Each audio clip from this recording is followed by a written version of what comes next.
Assalamualaikum warahmatullahi wabarakatuh. Maaf ini bahasnya telat ya, nggak langsung ketika beritanya muncul karena ya maaf nggak sempat ngedit jadi ya nggak sempat buat video karena habisnya penuh karena tempatnya. Nah, kali ini bahas soal kendaraan listrik ya. Jadi akhir-akhir ini kok cukup banyak juga terjadi kasus kejadian kebakaran di kendaraan listrik. Satu hal yang perlu dicermati adalah karena rupanya pembawa beritanya itu nggak tahu ya bahwa yang namanya kendaraan listrik itu memang sulit dipadamkan. Jadi yang namanya kendaraan listrik kalau baterainya sudah terbakar itu bakal sulit dipadamkan. Ini merupakan pengetahuan umum yang sayang sekali di Indonesia belum ngerti. Jadi di Indonesia itu lebih banyak berita-berita, oh positifnya ini, positifnya apa, positifnya ini, gitu ya. Tapi negatifnya kayaknya sedikit yang bahas ya. Kalau bicara soal performanya, ini relatif kita bahas yang mana, karena kalau kita bahasnya yang motor ya sih performa ini. Kalau kita bahas yang mobil, minim dari akselerasinya luar biasa. Jadi kendaraan listrik itu beda ya, karena keterbatasannya beda. Kalau motor itu karena ukurannya yang kecil, kalau mobil biasanya jarak jangkau yang dikorbankan. Ya sebenarnya sama saja sih, baik motor listrik maupun mobil listrik jaraknya nggak bisa jauh. Tapi kalau untuk mobil, karena mobil biasanya berat, masih ada celahnya, walau ada keterbatasan. Karena kalau mobil listrik ngejar jarak beratnya bisa jadi 5 ton. Untuk perbandingan, kalau Panther mungkin 2 ton mungkin ya, dan itu sudah dianggap berat. Yang beratnya 1,5 sudah dianggap cukup berat. Yang kayak sedan, kayak mungkin depan ini, Ayla Adia yang dulu termasuk ringan, sekarang sudah jadi cukup berat juga, mungkin 900 kiloan, karena standar kenyamanan meningkat. Jadi kalau yang awal-awal insulasinya ruangan itu minim, kalau yang akhir-akhir entah kenapa jadi ditingkatkan sampai betul-betul kedap. Kalau Brio ya mungkin dari awal sudah cukup berat, kira 850. Sementara kalau Agia Ayla kan 760 atau berapa gitu ya. Kalau bicara soal irit, mungkin ada yang ngomong irit ya. Tapi itu untuk mereka yang gak tuku baterai, gak nyiap-nyiap dana untuk baterai. Sementara untuk mereka yang ngontrak, yang model sewa baterai, itu ada yang bilang irit, ada yang enggak. Tapi yang jelas kalau pakai kendaraan listrik itu harus sangat-sangat memperhatikan jarak jangkau ya.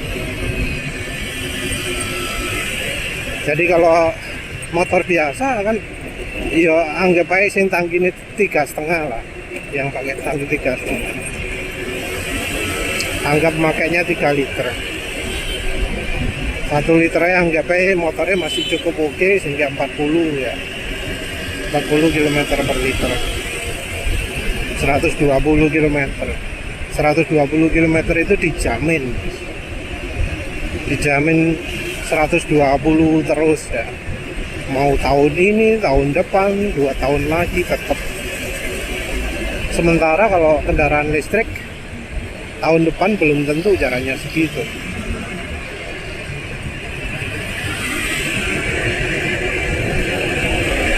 Bahkan untuk yang standar mobil pun ya,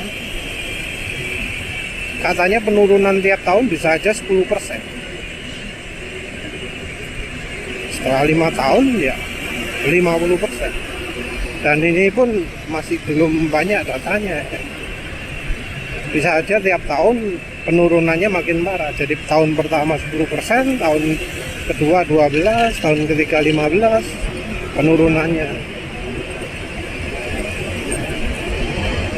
Dan katanya ya, kalau daerahnya makin panas, makin cepat juga penurunan kapasitas baterai kendaraan listrik ini. Ya, kita ini untungnya hidup di negara di mana listrik itu murah. Karena ada tempat-tempat yang katanya listrik itu mahal. Kayak nanti ya,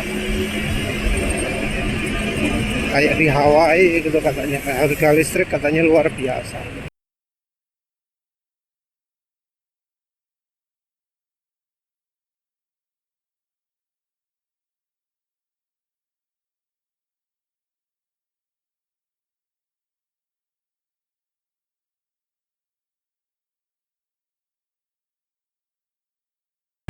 Jadi orang itu beli kendaraan listrik bukan karena murahnya, bukan karena murah bahan bakarnya, tapi demi alasan lingkungan. Alasan lingkungan yang ya ini masih belum tentu ya. Bos sekarang kok gak ada lagi ya gembar-gembor global warming, climate change, pemanah yang terakhir, semacam-macam lah, perubahan iklim global kalau bahasa Inggrisnya, terus perubahan iklim ekstrim kalau yang versi kedua nih. Ya itu omong kosong, cuaca kita nggak makin ekstrim. Yang ekstrim itu cuacanya adalah yang lokal-lokalan saja, yang biasanya dirusak entah karena teknologi atau karena ada orang yang main-main cuaca tapi gak ngerti yang bener bagaimana. Contohnya Orgonito itulah, alat mempengaruhi cuaca kok ngetesnya pakai di terawang, pakai pendulum, pakai kebatinan, gak matching ya. Alat yang merubah cuaca ya harusnya ujinya uji fisika. Karena ini mengubah alam, alam itu kebanyakan air ya harus dicoba pakai air. Efeknya ke es bagaimana, ke cairan bagaimana. Bikin air itu jadi lebih mudah membeku atau jadi lebih tahan tetap cair. Tentu ada konsekuensinya. Kalau alatnya itu membuat air tetap cair di suhu beku, maka artinya kalau kena bensin ya bensinnya jadi cepat menguap. Kalau taruh tangki bensin ya bensinnya entek waktu lagi gak digawe. Jadi ya pemasangan alat-alat itu harus memperhatikan faktor-faktor tersebut.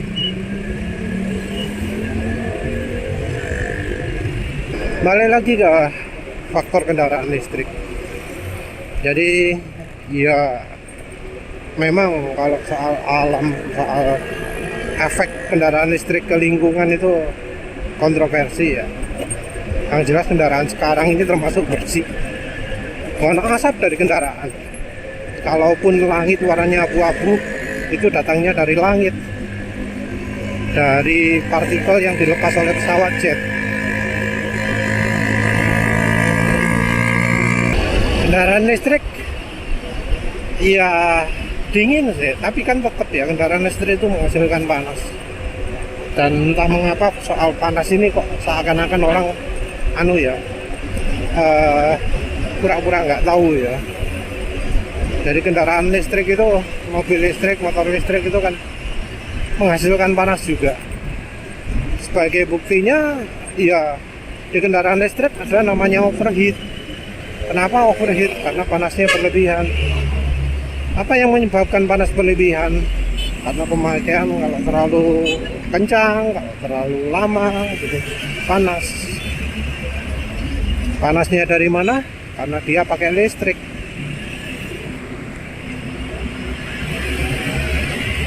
Kalau pakai listrik, arusnya besar, ya jadi panas. Oleh karena itu kan kendaraan listrik itu mencoba menggunakan voltase yang tinggi. Kenapa voltasenya ditinggikan? Biar arusnya nggak butuh besar, biar arusnya kecil. Jadi ada yang kalau di motor awalnya 12 volt jadi 35, jadi 48, ada yang 70, ada yang 90. Tujuannya apa? Ya cek kabelnya nggak panas, cek sistemnya nggak panas, pemasangan baterai bisa di seri, nggak di paralel. Terus kalau untuk mobil mulai dari piro, ada yang 110, ada terus kawan kayaknya biasanya 350, ada yang 700, mungkin ada yang 1500 volt, 1500 volt. Listrik rumah itu 110. Listrik itu kalau nggak salah mulai mematikan di voltase 48 volt. Kenapa 48? Karena sel mulai bereaksi pada voltase tersebut. Tentu ini bergantung juga pada arahnya ya.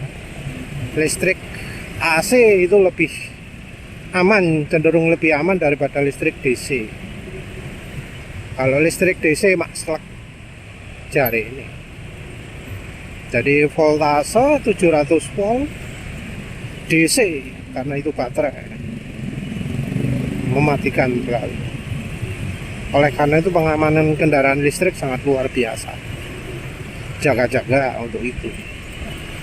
Saking amannya sampai dibuat IPv6, nggak salah standarnya apa sih? IP64, mbuh lali. Standar sing model gitu-gituan apa sih jenengnya? Jadi dibuat konektornya itu sampai tahan banjir. Jadi walau banjir pun nggak masalah. Tapi ini tentu dari pabrikan sing genah ya, yang pabrikan yang memikirkan keselamatan secara serius. Yang kalau pabrikannya ala kadarnya yo gak ngereken soal gitu. Jadi ya kasusnya sih kendaraan listrik kena banjir itu biasanya no problem. Kenapa? Karena listriknya sangat besar, saking bahayanya. Jadi yang buat itu sangat mempertimbangkan kalau misalnya kendaraannya kelelep ya opo, karena bahayanya terlalu besar. Bayangkan aja kalau misalnya baterai konslet gitu ya, voltasenya 1000 volt, kerendam air. Di voltase yang sangat tinggi itu ya otomatis air jadi penghantar. Air memang hambatannya besar, tapi kalau voltasenya tinggi ya jadi bisa mengalirkan listrik juga. Apalagi kalau airnya air banjir. Jadi air itu hambatannya tinggi kalau nggak ada partikel di dalamnya.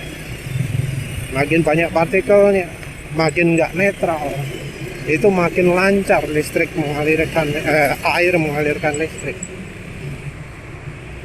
Jadi air banjir itu kan keruh ya, warnanya coklat. Itu jadi penghantar listrik yang cukup baik. Oleh karena itu ya produsen kendaraan listriknya ya niat kalau banjir ya apa caranya nggak konslet. Oleh karena itu kita bisa lihat di mana kendaraan bensin itu kayak sama aku, kendaraan listrik sama aku, walau baterainya terendam, walau penghasil listriknya generatornya terendam, saya melaku aja. Kenapa bisa jalan? Karena semuanya terisolasi, semuanya terlindungi. Nah kalau yang modifan, wah wis aja coba-coba. Kalau yang modifan, wah mati konyol nih so. Balik lagi lah ya, harusnya ya masyarakat tahu lah ciri kelemahan dari kendaraan listrik itu. Kendaraan listrik itu lemahnya adalah di baterai. Penggerak listriknya no problem, kalau rusak-rusak mekanis jadi saya iso dandani, tapi nggak menyebabkan ancaman nyawa. Lek rusak ya wis ngono, beringnya rusak ya macet podo karo kendaraan bensin. Yang lebih bahaya itu baterai. Baterai itu adalah komponen utama dari kendaraan listrik. Bisa jalannya karena itu, harus berhenti ya karena itu juga. Yang jadi masalah itu kan karena ya ada suhu kerja optimalnya dari baterai. Kurang dari sekian derajat Celcius nggak bagus. Lebih dari sekian derajat Celcius juga nggak bagus. Dan ini berlaku juga saat dicas, saat ngecas, saat dipakai. Itu suhu luar, suhu lingkungan akan sangat mempengaruhi. Jadi kalau terlalu tinggi, nah itu bahaya. Ya terlalu rendah juga bahaya juga, tapi terlalu tinggi juga bahaya.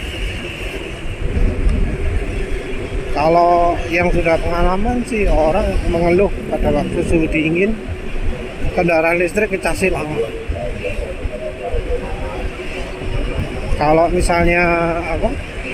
Selain itu ada juga yang mengeluh di suhu panas mesti nih. Suhu panas cepat ngedrop baterai nih. Jadi ya kalau misalnya punya mobil listrik ya jaga-jaga ya, karena yang namanya baterai itu nggak tahu rusaknya kapan. Baterai itu rentan terhadap yang namanya tumbukan. Mungkin masalah sepele ya, nabrak bu gitu toh, bumper penyok. Orangnya yang punya kendaraan listrik nggak mikir, oh no problem, bumper itu sing rusak, ganti anyar beres gitu. Bisa jadi juga sales-sales yang di Indonesia juga nggak sadar, oh ya ini ganti aja mas. Nggak dipikirkan bahwa yang namanya baterainya itu sudah jadi beresiko. Jadi yang namanya baterai itu nggak boleh kegoncang melebihi angka tertentu. Pak kayak mobil ya, mobil tabrakan ceduer, bagian depan rusak total gitu, diganti depannya saya bisa melaku, oke, saya aman. Tapi kalau kendaraan listrik nabrak bu, atau ya tabrakan frontal ceduer gitu, baterainya itu jadi rentan, jadi berbahaya. Karena itu dalamnya kimia yang dilapisi oleh lapisan tipis. Lapisannya lagi goncang-goncang sesuai. Kalau sobek terjadi short internal itu bisa menghasilkan panas. Ya, atau lapisan yang sudah rusak itu bisa jadi rusak total setelah kena panas. Kapan kena panas? Saat dicas, saat dipakai. Jadi kendaraan listrik yang sudah pernah kegoncang ya, bisa tiba-tiba terbakar saat dipakai, bisa tiba-tiba terbakar saat dicas. Oleh karena itu kalau mau parkir kendaraan listrik, cari tempat yang aman. Jangan dekat barang-barang yang mudah terbakar. Taruh di tempat yang kalau misalnya kendaraan itu terbakar ya aman. Dan ingat juga bahwa kendaraan listrik itu baterainya itu terbakarnya bisa 24 jam dan tidak bisa dipadamkan. Secara anunya ya, secara normalnya ya, bakal tidak bisa dipadamkan. Harus pakai cara abnormal baru bisa padam. Mungkin taruh ruang hampa atau semacamnya. Ya sayangnya ya, kendaraan listrik ini masih baru, tapi orang-orang banyak yang nggak ngerti negatifnya opo, dan tidak melakukan pencegahan-pencegahan yang perlu untuk membuat kendaraan listrik itu kalau ada apa-apa nggak akan mengakibatkan kerugian banyak. Ya wes lah, itu saja. Terima kasih udah menonton. Assalamualaikum warahmatullahi wabarakatuh.